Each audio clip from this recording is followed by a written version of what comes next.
नमो बुद्धाय। जय भीम साथियों। सबसे पहले तो मैं दुनिया को शांति और मानवता का संदेश देने वाले तथागत भगवान बुद्ध, संत कबीरदास जी, संत गुरु रविदास जी, गुरु नानक देव जी, ज्योतिबा फूले जी, सावित्रीबाई फूले जी, फातिमा शेख जी, साहू जी महाराज, पेरियार रामास्वामी नायकर जी, नारायण गुरु जी, डॉक्टर बाबा साहेब अम्बेडकर जी, माता रमाबाई जी, मान्यवर कांशीराम साहब, जगदेव बाबू कुशवाहा जी, रामस्वरूप वर्मा जी, ललित सिंह यादव जी और समाज के सभी महापुरुषों के चरणों में कोटि कोटि नमन करते हुए आज आप सबसे दिल से कुछ बात करना चाहता हूं। आज पूरे देश के अंदर मैं देख रहा हूं जो हालात हैं वो कोई अच्छे हालात नहीं है। पहले गरीब से गरीब परिवार के बच्चे भी पढ़ लिख कर आगे बढ़ रहे थे, क्योंकि पढ़ाई का खर्चा उतना ज्यादा महंगा नहीं था। सरकारों से छात्रवृत्ति भी मिल जाती थी। आज छात्रवृत्ति मिलना भी आसान नहीं है, छात्रवृत्ति भी कम की जा रही है और ऐसा लगता है जैसे खुद सरकारें मिलकर साजिश कर रही हों। सवाल यह है कि सरकारी कॉलेज के अंदर पढ़ाई का खर्चा इतना ज्यादा क्यों हो गया? लगातार फीस इतनी ज्यादा महंगी क्यों हो रही है पढ़ाई की कि लोग पढ़ाई का खर्च ना उठा पाए? प्राइवेट तो छोड़िए, सरकारी कॉलेज में भी पढ़ने में लाखों रुपए खर्च करना पड़ रहा है, तो आखिर देश जा किधर रहा है? पहले ही हम लोग हजारों साल के सताए हुए लोग, धर्मशास्त्रों में, मनुस्मृति में ऐसी व्यवस्था बनाई गई कि हमारे लोगों के पढ़ने लिखने पर, व्यापार करने पर, संपत्ति रखने पर, यहां तक कि इंसानियत का दर्जा भी नहीं मिला।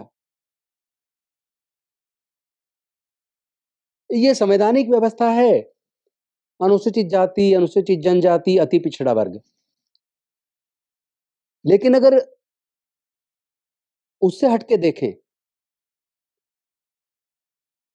तो हमारे धर्म के अंदर 4 वर्ण में समाज को बांटा: ब्राह्मण, क्षत्रिय, वैश्य, शूद्र।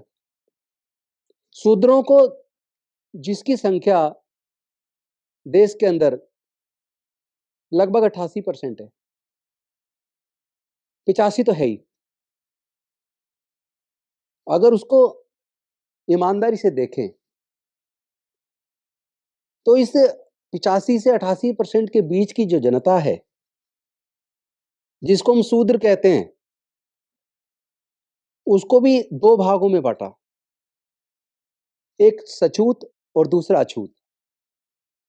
सछूत यानी जिसको छुआ जा सकता है, और अछूत यानी अनटचेबल, जिसको छुआ नहीं जा सकता। अगर इस अंतर को खत्म कर दें तो ना तो शूद्र को पढ़ने लिखने का अधिकार था, ना व्यापार करने का अधिकार था, ना संपत्ति का अधिकार था, ना ही वेदों को सुनने का अधिकार था, ना ही उसका उच्चारण का अधिकार था। और इस पे जरूर चर्चा करनी चाहिए कि जो देश के अंदर प्राकृतिक संसाधन हैं, चाहे वो खेत की जमीन हो, चाहे नदियों से उत्खनन होता हो, चाहे पहाड़ों से उत्खनन होता हो, चाहे जंगल से उत्खनन होता हो, या कहीं से भी किसी भी प्रकार के जो देश में प्राकृतिक संसाधन है, जिससे अरबों खरबों रुपए पैदा होता है, जिसे कोई अपनी मां के पेट से लेके पैदा नहीं होता, उसके चंद लोग ही उसके मालिक क्यों हैं? क्या इस पे कभी चर्चा नहीं होनी चाहिए?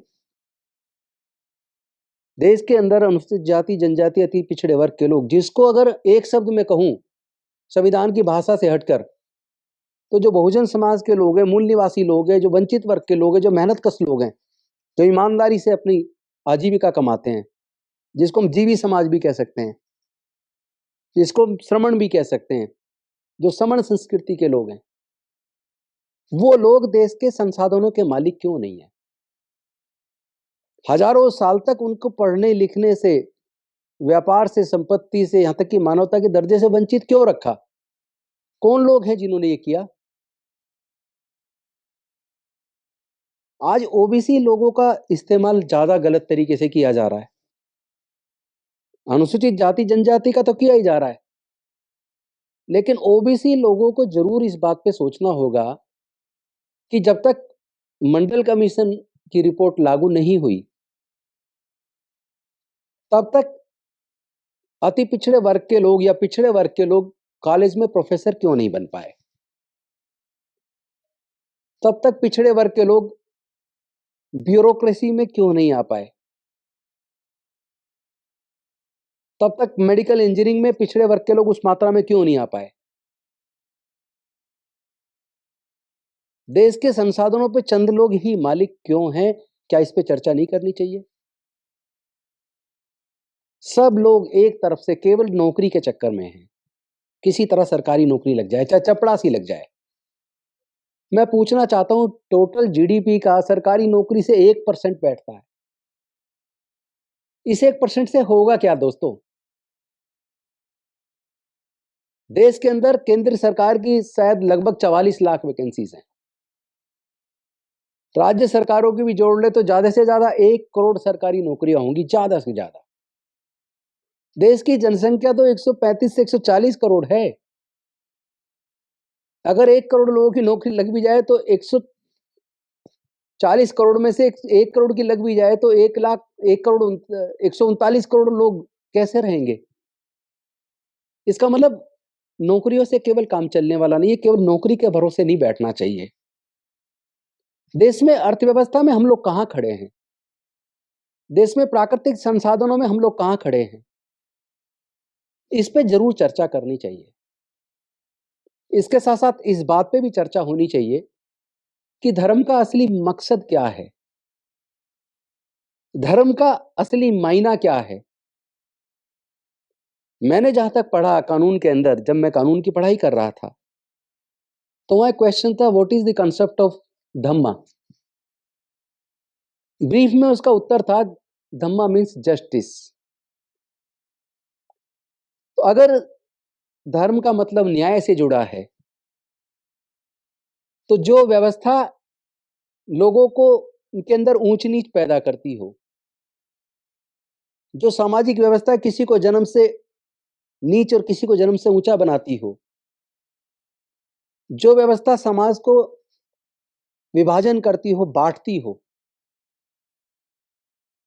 जो सामाजिक व्यवस्था संसाधनों पे कुछ ही लोगों का कब्जा बरकरार रखने की हिमायती हो,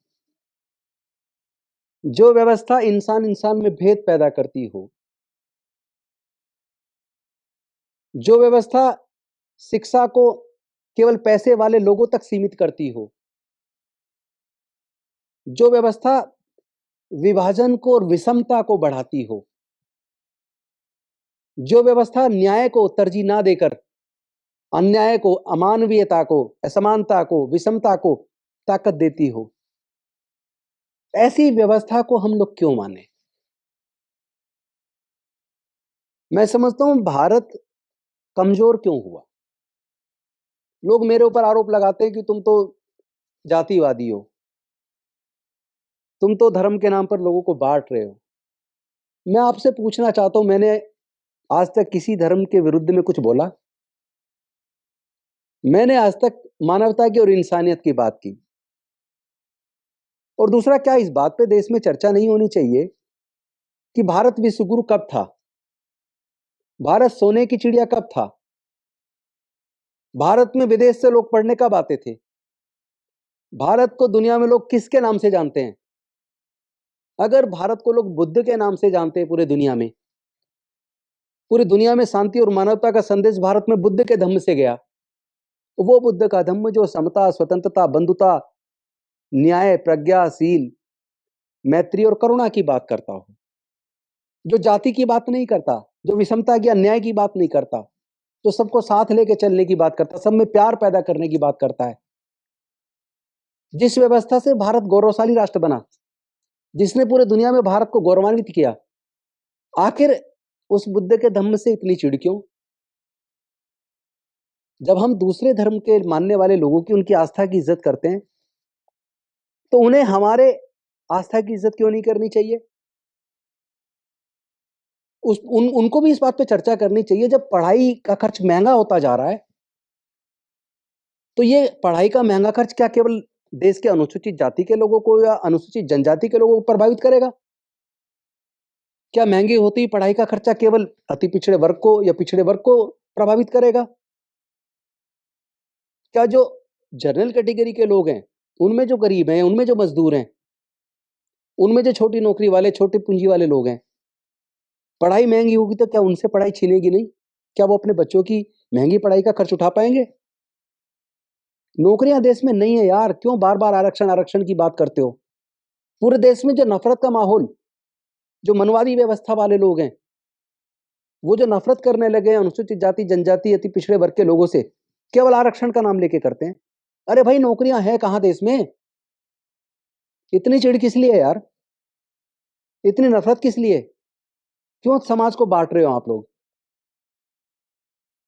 नौकरियां नहीं है।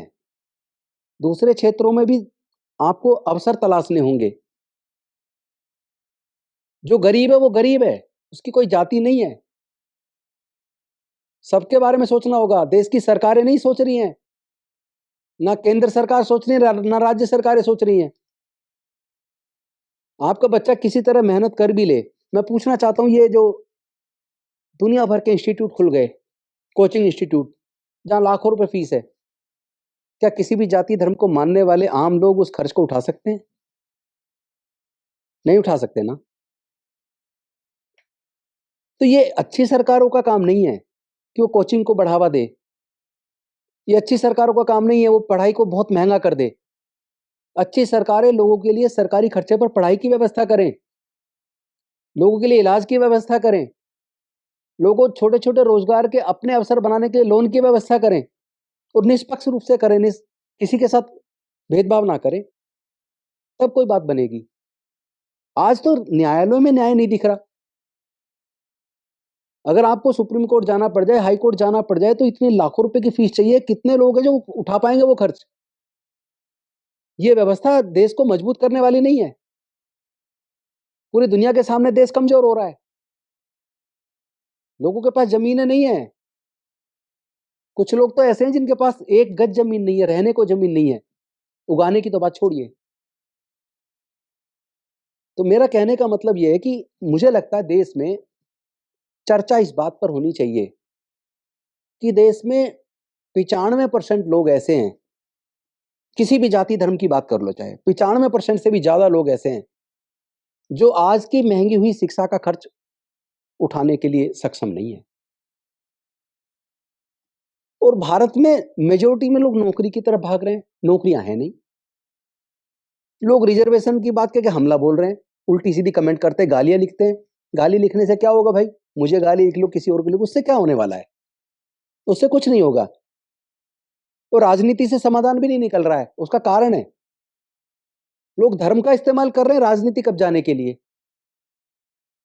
जो हमारे महापुरुषों की मेहनत थी, चाहे वो डॉक्टर बाबा साहेब अम्बेडकर की मेहनत हो, चाहे ज्योतिबा फूले जी की मेहनत हो, चाहे साहू जी महाराज की मेहनत हो, चाहे मानवर कांसीराम साहब की मेहनत हो, या और तमाम जो कर्पूरी ठाकुर हुए, रामस्वरूप वर्मा हुए, ललित सिंह यादव हुए, जगदेव बाबू कुशवाहा हुए, कितने लोग देश में ऐसे जिन्होंने कुर्बानी दी है, अपनी जिंदगी लगाई है हमारे लिए। क्या उनकी मेहनत बेकार चली जाएगी? डॉक्टर बाबा साहेब अम्बेडकर जी ने अपने 4-4 बच्चे गंवा दिए। पता है, कुपोषण से डेथ हुई। माता रमाबाई के फोटो देखिए आप पुरानी, अनीमिया के शिकार थी, क्योंकि भरपेट खाना नहीं मिलता था, खून की मात्रा कम थी, पूरी जिंदगी खपा दी। बाबा साहब ने पत्नी और 4 बच्चे गंवा दिए। किस लिए गंवाए थे? क्या इसलिए गंवाए थे हम लोग राजनीति में जाएं और वहां जाके बंधुआ मजदूर बन के बैठ जाएं? हम लोग नौकरी में जाएं, ब्यूरोक्रेट बने, इंजीनियर बने, डॉक्टर बने, प्रोफेसर बने, साइंटिस्ट बने और अपने परिवार तक सीमित हो जाएं? ये रिजर्वेशन का मतलब क्या? ये रिप्रेजेंटेशन है दोस्तों। क्या सही मायने में हम अपने समाज को रिप्रेजेंट कर रहे हैं? अपने समाज का मतलब वंचित लोग, गरीब लोग, पिछड़े लोग, मजदूर लोग, किसान लोग, जिनके बारे में सरकारें नहीं सोचती, जिनके बारे में देश के बड़े नेता नहीं सोचते। मैं उनकी बात कर रहा हूं। क्या कोई उनके बारे में बात करेगा या नहीं करेगा? देश तरक्की कब करेगा? 5-7%, 2%, 3% लोग अगर तरक्की कर जाएं, 10-20% लोग देश के सारे धन पे मालिक बन के कब्जा करके बैठ जाएं, क्या इससे देश तरक्की करेगा? जब तक देश में रहने वाले सभी लोग समान रूप से आगे ना बढ़े, सबके समान रूप से आगे बढ़ने के अवसर ना बने, सबको सस्ते में न्याय उपलब्ध ना हो, सबको सस्ते में शिक्षा उपलब्ध ना हो, सबको सस्ते में इलाज उपलब्ध ना हो, तब तक देश आगे नहीं बढ़ सकता यार। एक स्वस्थ दिमाग हो तो स्वस्थ शरीर हो, तब व्यक्ति बाहर की दुनिया के बारे में सोच सकता है, तब व्यक्ति विकास के बारे में सोच सकता है। लेकिन यहाँ तो सब व्यक्ति अपने-अपने बारे में सोच रहे हैं बस। नेता बन जाए, कोई कुर्सी पा जाए तो पूरी ज़िंदगी अपनी कुर्सी बचाने के चक्कर में लग जाता है। मंत्री बन जाए तो अपनी ज़िंदगी भर कुर्सी बचाने में लग जाता है। जज बन गया तो रिटायरमेंट के बाद एक और कुर्सी चाहिए, उसमें लग जाता है। इस चक्कर में चाहे न्याय मिले लोगों को या ना मिले। किस दिशा में भारत जा रहा है भाई? भारत से बुद्ध का धर्म पूरी दुनिया में गया, पूरी दुनिया ने स्वीकार किया। अगर और कोई दूसरी सामाजिक व्यवस्था इतनी अच्छी भारत से पैदा होती, तो क्या पूरी दुनिया उसको स्वीकार ना करती? केवल बुद्ध के धर्म को क्यों स्वीकार किया? क्योंकि उसके अंदर करुणा है, उसके अंदर प्यार है, उसके अंदर समता, स्वतंत्रता, बंधुता है, उसमें मैत्री है, उसमें न्याय है, उसमें सबके लिए समान अवसर, सबको साथ लेकर चलने की भावना है। सबको साथ लेकर चलो यार। जाति और धर्म के नाम पे बाँट दोगे अगर, पूरा देश बँट जाएगा। लेकिन हमारे देश की तो स्थिति अलग है। बिल्कुल हमारे देश की संरचना को अगर ध्यान से देखें तो ऐसे है, जैसे कोई अगर एक शरीर है, एक शरीर का एक हाथ, एक बाजू, वो इतना मजबूत हो जाए बिल्कुल लोहा लाट, और बाकी का पूरा शरीर वो पैरालाइज़ हो जाए। हमारे भारत की स्थिति बिल्कुल ऐसे शरीर की जैसी है, जिसका कुछ चंद हिस्सा बहुत ज़्यादा पावरफुल हो गया, बहुत मजबूत हो गया है, लेकिन बाकी का पूरा शरीर एकदम पैरालाइज्ड है। तो फिर भारत मजबूत कैसे बने? भारत एक शरीर के रूप में देख तो मजबूत कैसे बने? 5% लोग, 2%, 3% लोग मजबूत हो रहे हैं, 95% लोग बेहद कमजोर होते जा रहे हैं। ऐसे तो देश मजबूत नहीं होगा ना। देश में संसाधनों का विकेंद्रीकरण समान रूप से होना चाहिए। बाबा साहब ने जब संविधान लिखा, तो केवल मौलिक अधिकार नहीं दिए, बाबा साहब ने डायरेक्टिव प्रिंसिपल स्टेट पॉलिसी भी दी, जिसमें राज्य सरकार और केंद्र सरकार के लिए निर्देश थे कि वो देश के सारे संसाधनों का देश में, समाज में समान वितरण करें, सबको काम के बदले में उचित पैसा मिले, वर्किंग आवर्स निर्धारित होने चाहिए, सबको इलाज की व्यवस्था सरकार करे, देश से कुपोषण पूरी तरह से खत्म हो, सबको सस्ता व सुगम न्याय मिले। ऐसा क्या हो रहा है? आप जरा जाति के बंधन से बाहर निकल के सोचिए। जो लोग धार्मिक जुलूसों में नंगी तलवारें लहराते हैं, वो कौन हैं? जो लोग दंगों में जिनका इस्तेमाल किया जाता है, वो लोग कौन हैं? जो लोग दंगों में मारे जाते हैं, वो लोग कौन हैं? क्या इस पे सोचना नहीं चाहिए? मरने वाला भी गरीब, दंगे करने वाला भी गरीब, दंगे में मारने वाला भी गरीब, दंगे में जेल जाने वाला भी गरीब, दंगे में बर्बाद होने वाला भी गरीब। लेकिन जो दंगे करवाने के लिए दिमाग इस्तेमाल करता है, जो अपना थोड़ा बहुत पैसा इस्तेमाल करता है, जो समाज को बांटता है, जो देश को कमजोर करता है, वही देश के ऊपर काबिज है। मेजोरिटी क्यों कमजोर है? मुट्ठी भर लोग क्यों मजबूत हैं? क्या इस पे चर्चा नहीं होनी चाहिए? देश की संसद में, देश की विधानसभाओं में इन मुद्दों पर चर्चा क्यों नहीं होती? सुप्रीम कोर्ट और उच्च न्यायालयों से सरकारी जो एजुकेशनल इंस्टीट्यूशंस हैं, उसमें बढ़ती फीस पे नियंत्रण लगाने के ऑर्डर्स क्यों नहीं आते? पिटीशंस तो बहुत सारी पड़ी हुई हैं। और मैं अभी देख रहा था, जो अनुसूचित जाति, जनजाति, पिछड़े वर्ग के लोग रिटर्न में बहुत अच्छे नंबर लेके आ रहे हैं, लेकिन इंटरव्यू के अंदर उनको इतने कम नंबर मिल रहे हैं कि वो लोग मुख्य धारा से आउट हो रहे हैं। इसको भी, इस पे भी सुधार की जरूरत है। इस लड़ाई को भी लड़ना पड़ेगा। कोर्ट में लड़ना पड़ेगा तो कोर्ट में लड़ेंगे, रोड पे लड़ना पड़ेगा तो रोड में लड़ेंगे। बहुत से लोग कहते हैं इनको कुर्सी प्यारी है। मैं बता देना चाहता हूं, कुर्सी महत्वपूर्ण नहीं है यार। 1 रोटी खाते हैं, 2 रोटी खाते हैं। बीड़ी, सिगरेट, शराब, बियर, विस्की, पान, तम्बाकू, गुटखा कोई चीज़ टच नहीं करते, कोई लालच नहीं है अपने को। अपने को भारत से प्यार है, अपने को अपने देश से प्यार है, अपने लोगों से प्यार है। गरीब लोगों को न्याय मिले, मज़दूरों को न्याय मिले, किसानों को न्याय मिले। देश में महिलाओं के ऊपर होने वाला उत्पीड़न बंद हो। मज़दूरों को उनके काम के उतने पूरा पैसा मिले। ये अगर नहीं हो रहा है तो इस लड़ाई को कौन लड़ेगा यार? किसी को तो लड़नी पड़ेगी ना। अगर मैं उसे लड़ने के बारे में सोचूँ इसमें बुराई क्या है? क्या ज़रूरी है राजनीतिक पार्टी के माध्यम से लड़ाई लड़ी जा सकती है? क्या ज़रूरी है केवल कुर्सी पे बैठ के लड़ाई लड़ी जा सकती है? क्या राजनीति से हट के, कुर्सी से हट के लड़ाई नहीं लड़ सकते हम? मैंने तो दोस्तों संकल्प किया है, जब तक देश के हर गरीब को, हर मज़दूर को, देश की हर महिला को, हर उपेक्षित व्यक्ति को न्याय ना मिल जाए, जब तक देश में सबके लिए समान रूप से आगे बढ़ने के अवसर ना बन जाए, जब तक देश में सबको सरकारी खर्चे पे शिक्षा और सरकारी खर्चे पर इलाज ना मिल जाए, जब तक सबको न्यायालयों से सस्ते में न्याय उपलब्ध ना हो जाए, जब तक देश के संसाधन के अंदर सबको बराबर हिस्सेदारी, भागीदारी ना मिल जाए, तब तक इस लड़ाई को न्यायालय के अंदर भी, विधानसभा के अंदर भी और रोड पर भी हम बहुत मजबूती के साथ लड़ने के लिए मन बना चुके हैं। हमारी इच्छा है, मेरी, मेरे साथियों की, मिशन जय भीम के साथियों की, समता सैनिक दल के साथियों की, बुद्धिस्ट सोसाइटी ऑफ इंडिया के साथियों की और तमाम ऐसे लोग जो न्याय पसंद हैं, जो मानवता पसंद हैं, जो इंसानियत में भरोसा करते हैं, जो सबका सम्मान चाहते हैं, ऐसे सब लोगों से आज मैं आह्वान करना चाहता हूं। अगर आप चाहते हैं डॉक्टर बाबा साहब अम्बेडकर के सपनों का भारत बने, जहां सबके लिए समान रूप से आगे बढ़ने के अवसर हों, सबके लिए सरकारी खर्चे पर क्वालिटी एजुकेशन हो, क्वालिटी हेल्थ सर्विस हो, सबके लिए सम्मान का जीवन हो, सबको अपनी बात को कानून के दायरे में रखने की आजादी हो, किसी को कोई भय ना हो, लोग अपनी बात स्वच्छंदता से रख सकें। अगर ये डॉक्टर बाबा साहब अम्बेडकर का लोग चाहते हैं सपना पूरा हो, तो इस लड़ाई में साथ दीजिए। मैं आपका आह्वान करना चाहता हूं, मेरे फेसबुक पर आप लोग अपना नाम, अपना एड्रेस, अपना मोबाइल नंबर डालिए। मैं आपके मोबाइल पर आपसे बात करूंगा। हम लोग जूम पे मीटिंग करेंगे। पूरे देश के जरूरतमंद लोगों को एकजुट करेंगे, मजदूरों को एकजुट करेंगे, किसानों को एकजुट करेंगे। अन्याय पूरी तरीके से देश में खत्म हो, सबको न्याय मिले, सबके लिए न्याय सुनिश्चित हो, सबके लिए आगे बढ़ने के समान अवसर बने। भारत फिर से वही गौरवशाली राष्ट्र बने जो सम्राट अशोक के टाइम पर था। तब भारत म्यांमार से लेकर काबुल कंधार तक, पूरा भारत, यहां तक कि ईरान तक बौद्धमय था। आप कभी सोचो ना, जहां भी खुदाई होती बुद्ध क्यों निकलते हैं? और बुद्ध ने भारत को गौरवान्वित किया पूरी दुनिया के सामने। पूरी दुनिया ने बुद्ध धम्म को स्वीकारा। बुद्ध धम्म है। धर्म में और धम्म में अंतर है। धर्म चलता है धर्मशास्त्र से, धम्म चलता है वैज्ञानिक दृष्टिकोण से।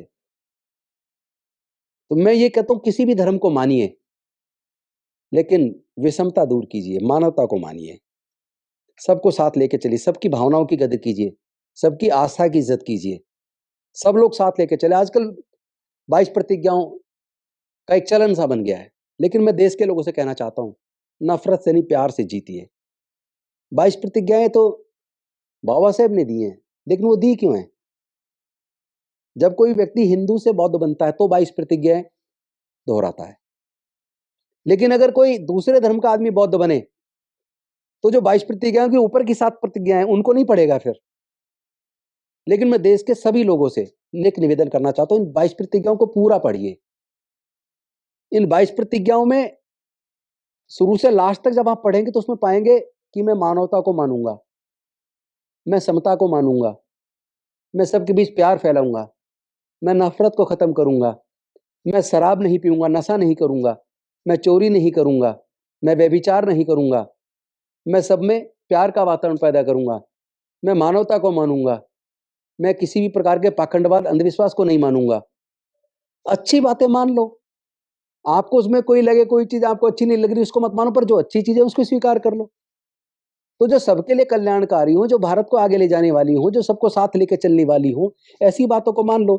आप किसी भी धर्म को मानते हो, सबकी आस्था की इज्जत करो, कोई दिक्कत नहीं है, लेकिन अच्छे रास्ते पे चलो। सब लोग भारतवासी बनो, भारत से प्यार करो, भारत को एकजुट करो, भारत को मजबूत करो। भारत मजबूत करेगा तो भारत में रहने वाले सब लोग मजबूत होंगे। लेकिन भारत में चंद लोग मजबूत होते चले जाएं, बाकी सब कमजोर होते चले जाएं, तो भारत पीछे रह जाएगा। आज मैं आपसे हाथ जोड़ के निवेदन करता हूं, सब लोगों से निवेदन करता हूं, कृपया अच्छे मार्ग पे चलो, बुराइयों से दूर रहो, जातियों को खत्म करो यार। जाति ही सारी बीमारी का कारण है। जब तक जातियां बनी रहेंगी तब तक जाति की वजह से उत्पीड़न बना रहेगा। जातियों की जरूरत नहीं है, इंसानियत की जरूरत है, मानवता की जरूरत है। आप मेरी बात को यकीन करो भाई, नहीं तो मुझे एक एग्जाम्पल बता दो। कोई व्यक्ति गंभीर रूप से बीमार हुआ हो, उसको डॉक्टर कहे बड़ा ऑपरेशन होना है और उसे कहे 20 यूनिट या 10 यूनिट ब्लड का इंतजाम करो। जिसका ऑपरेशन होना है उसको ब्लड का इंतजाम करना है। कोई एक व्यक्ति पूरे दुनिया में मुझे बता दो जिसने ये कहा हो कि मुझे केवल क्रिश्चियन का ब्लड चाहिए, या मुझे केवल मुस्लिम का ब्लड चाहिए, या मुझे केवल ब्राह्मण का ब्लड चाहिए, या मुझे केवल क्षत्रिय का ब्लड चाहिए। जब जान बचानी है तो पता है जानवर का खून काम नहीं आएगा, इंसान का खून काम आएगा। तब तो कहते किसी से भी ब्लड डोनेट करा दो। तो फिर ये जाति कहां से आ गई? इंसानों में जाति चालाक इंसानों ने बनाई है और जाति ने भारत को कमजोर किया है।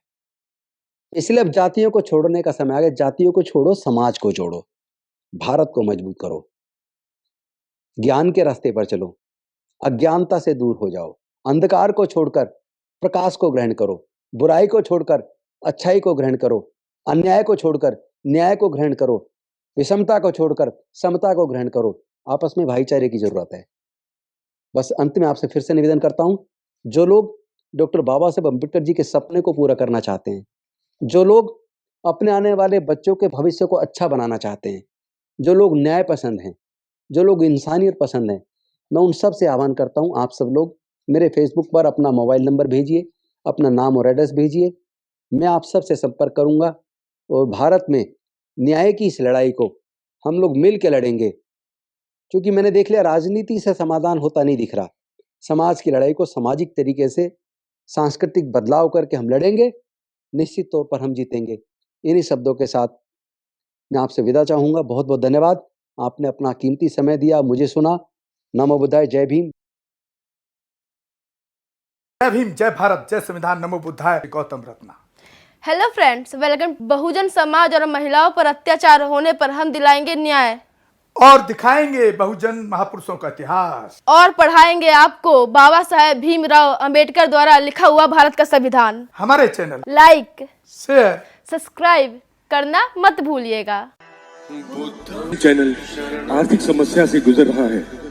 अगर आप बहुजन समाज में बाबा साहेब अम्बेडकर और तथागत बुद्ध की विचारधारा को अधिक से अधिक लोगों तक पहुंचाना चाहते हैं तो हमें आर्थिक सहयोग प्रदान करें, ताकि हम अपने चैनल के माध्यम से देश विदेश में समता, बंधुता, एकता और संवैधानिक अधिकारों को ज्यादा से ज्यादा लोगों तक पहुंचा सकें। आप अपनी सहायता राशि नीचे लिखे खाते में जमा करा सकते हैं। खाता धारक गौतम रत्ना, खाता संख्या 316957686551, IFSC कोड SBIN 0060336, बैंक भारतीय स्टेट बैंक। आप हमारे बैंक खाते का विवरण स्क्रीन पर भी देख सकते हैं। मैं गौतम रत्ना गौतम फिल्म्स प्रोडक्शन में आपका स्वागत करता हूं। आप हमारे प्रोडक्शन हाउस के अंदर अपना कैरियर बना सकते हैं as a film director, as a producer and actor and actress and editor and cinematographer also. अगर आपको फिल्म से रिलेटेड कुछ भी प्रोजेक्ट आपको बनवाना है तो हमारे पास में पूरा सेटअप है, जिसमें फिल्म कैमरा है, शूटिंग लाइट्स है और एडिटिंग है। सारा A to Z एक ही जगह पर आपको हमारे यहाँ पर मिल जाएगा। तो दोस्तों, आप हमें कांटेक्ट कर सकते हैं हमारे नंबर्स पर 9810085714 और 8510005714। हमारे वेबसाइट पे विजिट कर सकते हैं www.filmserviceindia.com और हमें मेल भी कर सकते हैं gautamfilmsproduction@gmail.com पर। जय भीम, जय संविधान, जय भारत, नमो बुद्धाय। धन्यवाद।